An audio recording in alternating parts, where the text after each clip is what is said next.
to keeping us human, so we would like to thank her for her presentation. Now, our second speaker is Andreas Knitz. I'd like to leave the floor to him after a brief introduction.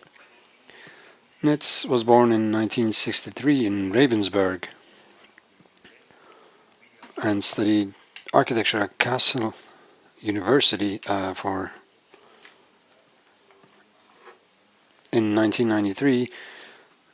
He prepared a thesis called Dynamics and Mobility in Architecture, and between 1993 and 2001 he worked as an architect in Kassel.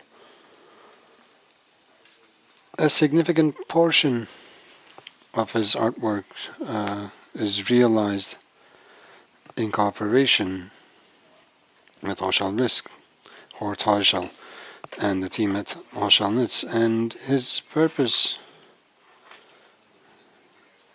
is to bring out of the shadows the common memories of disliked histories and past, to get them to be clearly acknowledged, which is really difficult work. And today he will talk to us about whether or not art can pierce all borders, or make them more permeable at least. What is the potential dynamics of memory?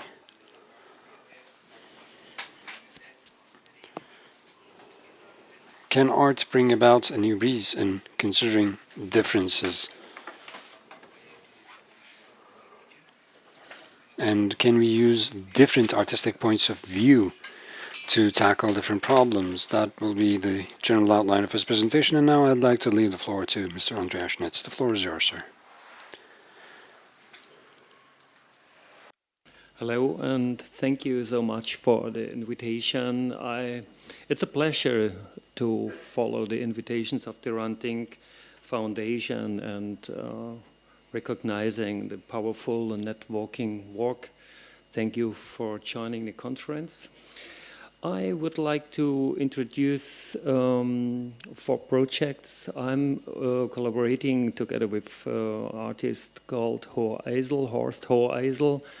Best wishes from him. He is giving a lecture in Bogota, Colombia at the same time about our works. And so how he mentioned already,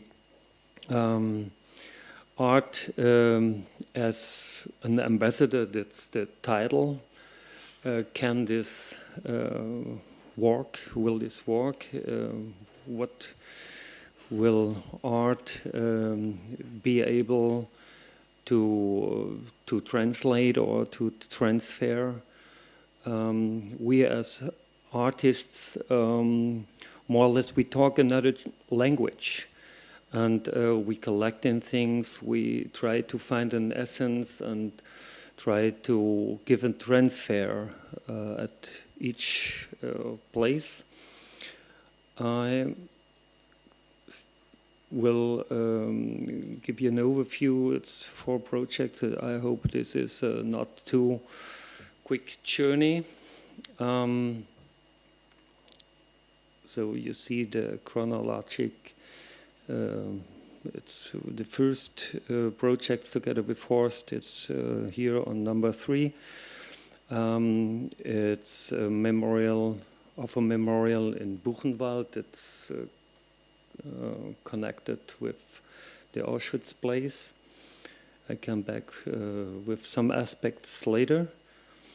And so I start with the growing memory. It's in Eberswalde, a project to form a synagogue, a wonderful building in the middle of the town that was burnt first in 1931, when a flashlight, a lightning stroke hit the chapel, and all the neighbors came and helped to fight against the fire. And it was rebuilt and was working on as a synagogue. And but only some years later, in 1938, during the so-called Reichskristallnacht or Reichspogromnacht, it was burned again by probably the same neighbors, that helped some years before to fight against the fire.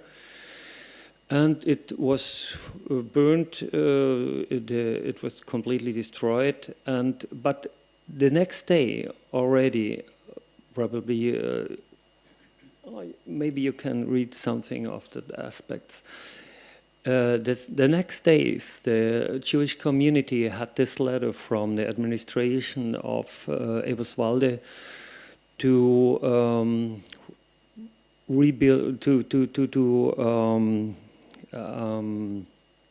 take all the parts of the building away on their own costs until some months. And probably we did find some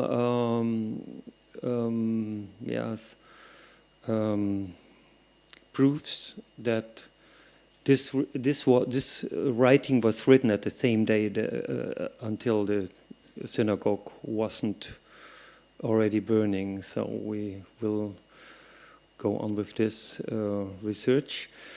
And during the Nazi era, there was built fire station and a police station on the same ground. And Horst and I, we did one art competition where we proposed to, of course, take all that buildings away. They are still remaining until, I don't know, 2012. Yeah, it was 2012. And in the moment when we started with this work, realizing our artwork, you can see behind the policeman sitting a man from Israel, Jakob Hirsch, came back. He was 11 years old when he could escape Eberswalde. He knew the synagogue. It was his synagogue, of course. And he was invited from the city to to watch what will happen. And we as artists was not sure whether we can find something. I can go on with the project, and everyone told us there's nothing. But I'm an architect. I studied architect, and I knew because of this logistic and technical background, there will be something, and there was. You can see Jakob standing behind here. Oh, moment. Oh, sorry. Jakob is standing there while we hit the foundation, and of course the synagogue was still there, is still remaining. And this is what we could find. Almost 100% of the foundation was there. And but the only pieces remaining was this, a door angle. And what we did is we marked the loss. We marked the lack, the loss of the building, the loss of people, the loss of community. In the middle of the town, you can see the other churches of the town behind.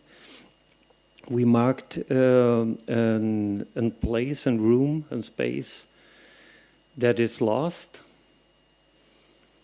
and we closed it at the same day. And our concept is that something will grow. This is Horst helping the workers closing the site. And that's it some years before. And we leave it completely behind us, more or less. Everything what happened inside, it's kind of anarchistic growing, or something will happen. We will see. And so the trees are coming more and more up again, and the volume is coming back. You can get an idea of, so we have some people who did it with a drone. In the front middle, we marked with one tree, a lime tree, the chapala where the Torah was. And this is last year. And so it's growing back, it's coming back as volume, it's finding its place again. And but some years ago, it's only 3 years ago, we had this Jews back to the Negev. So we had this graffiti on the walls, but a lot of people, of course, helped, and it was cleaned again. So I have to take care because of the time. I introduce another project. It's a moving and ongoing process, like the growing of the synagogue project. It is before the Holocaust, the murder of Jews began. The Germans, the Nazis, the Germans killed because of racial things, so-called mentally ill euthanasia T4 program, killing people who are unloved eaters and Ballasтэxistenzen. And they was carried with buses like this from the Reichspost. Later they was painted gray, and some very rare photos was taken when the buses were stuffed with patients that was killed in six gas chambers. This was it started in 39, and in the years 1940 and 41 it happened. And in the same buses, the staff of the gas chambers and all of this organization did some holiday tours. It's incredible. And some of these persons later went on because they was the experts for killing, mass murder killings, and in Auschwitz, Treblinka, Sobibor, and so on. And they was the experts, started with the murder with the mentally ill persons, the drivers. So, and what Horst and I did, it was another competition to stuff an 80-ton heavy, 1-to-1 size vase, because it is a kind of sculpture. It is the tool of the perpetrators as well as the tool for carrying the victims. And these buses crossed to all the towns, and because there are no highways at that time, and so less cars and buses anyways, because war was and the fuel was very rare. So everyone knew about these transportations, and we stuffed one of these bus sculptures in the former clinics in Ravensburg. That's near where I live, and it blocks the entrance, so this should never happen again. And this is the old porch with the old tree, and we described in our "Wohin bringt ihr uns?" This is a delivered sentence of a patient. Where do you bring us? And but a second, also about 80-ton heavy sculpture is moved forward, onward. So it's you can borrow this. It's networking, and now it's an overbooked monument. It's on its way. It has a self-dynamic since years. Since 12 years, it's on its way. It has 8,000 kilometers on its tacho, on its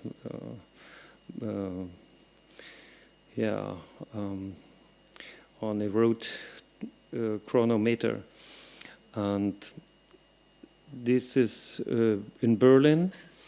It marked the center of this organization of killing dead people, and it's incredible because at the same place now the Philharmonic of Berlin is. It's not 5 meters or 5 kilometers far. It's the same place, and it's incredible that it's one place where people are able to think about the worst they could do, killing other peoples in organized mass murder, later going further in the Holocaust, killing that many peoples.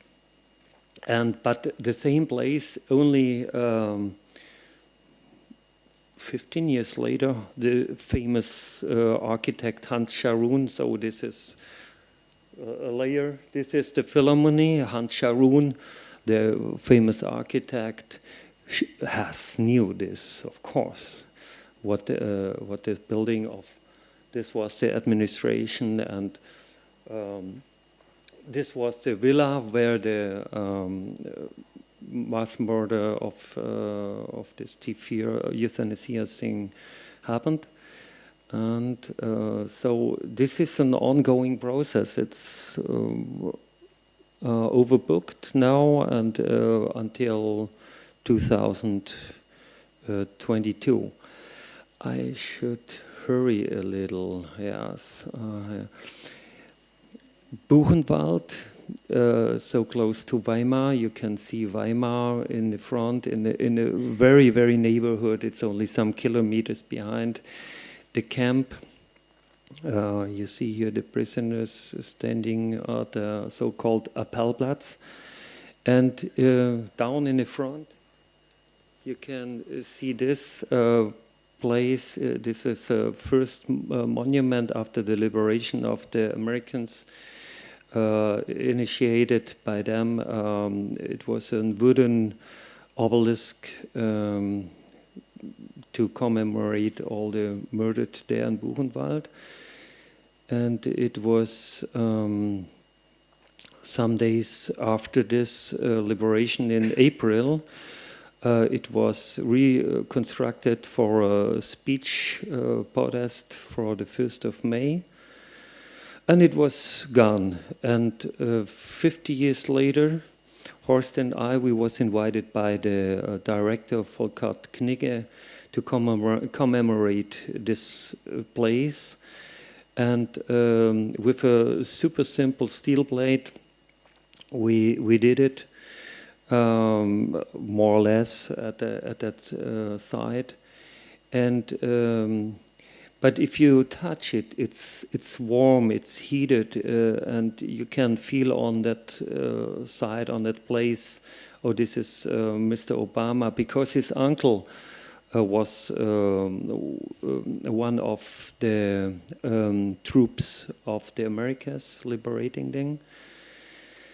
And the snow smells, and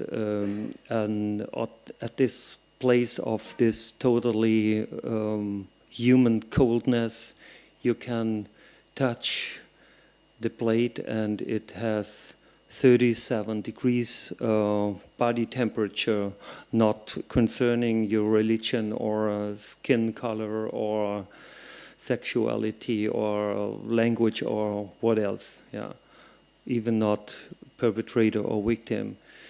And I show you a quick video from a wonderful Harun Faghrouki. He did this for the Biennale. It has some tone, but not so much.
Yes, you can see the snow is melted, and because it's always cold there, it's a north hillside, so close to Weimar, this so-called gute deutsche Stadt of Goethe, Schiller, Herder, Nietzsche, and it's only some kilometers. And because of this connection, it's better I go. It's another story. So my last project, because the time is running, is something quite new. We developed this some years ago when we was invited by Randink Foundation to do a memorial for the Randink site. And we called, this is the title also, Art as an Ambassador. And what we offered is to found an embassy, because there is no administrative or diplomatic relation between the countries of Turkey and Armenia. And you can read in some languages here. Oh, one is lost. I don't know why. This is the Armenian signs are gone here, but you can see the originals there. So we initiated, and our proposal is to found embassies on both sides as an artwork first, or I go back one, as a friendly declaration of intent. So this is not an official thing, but with this we start. Here on the fence, it is in Armenia. It's the fence of the French embassy. It's a good neighborhood, and the other side it's Italian. And you can see maybe tomorrow on Sunday we put it on the door of the former Argos door. And in 2017 we had a very wonderful journey with a small group, also the children of Randink, and here Arad is the kind of ambassador, and going on with that what Randink dreamed about, that both countries can come together. And everywhere where we was, the embassy was. So we was the traveling ambassadors. Each restaurant or cafe or site we declared as an embassy. So this is, you can see the Ararat in front of the Ararat. Yeah. His name is the same like the wonderful mountain. And on the right, it's in our hotel bar. It's an incredible young person. He really loved the idea. But the elder on the down there, he was really critic, and you can't do this. And we asked why. Yeah, it's too early. How long shall we wait? Maybe 20 years. A stupid conversation sometimes, but in the end, all of the people we met on all that sides really loved this idea. And so you can see on the photo down right, on the right. On the right is the brother of Rand, and Nayat, Delal, Ararat, no? And Zainab. In the middle, horse is carrying the plate. And once again, this is my last photo. This is the space between the Italian and the French embassy in Yerevan. And Horst and I, we love this place because it is a nowhere land. It's all waiting for something, I don't know. So, of course, we declared this space between as the temporary embassy of the Republic of Turkey. Thank you.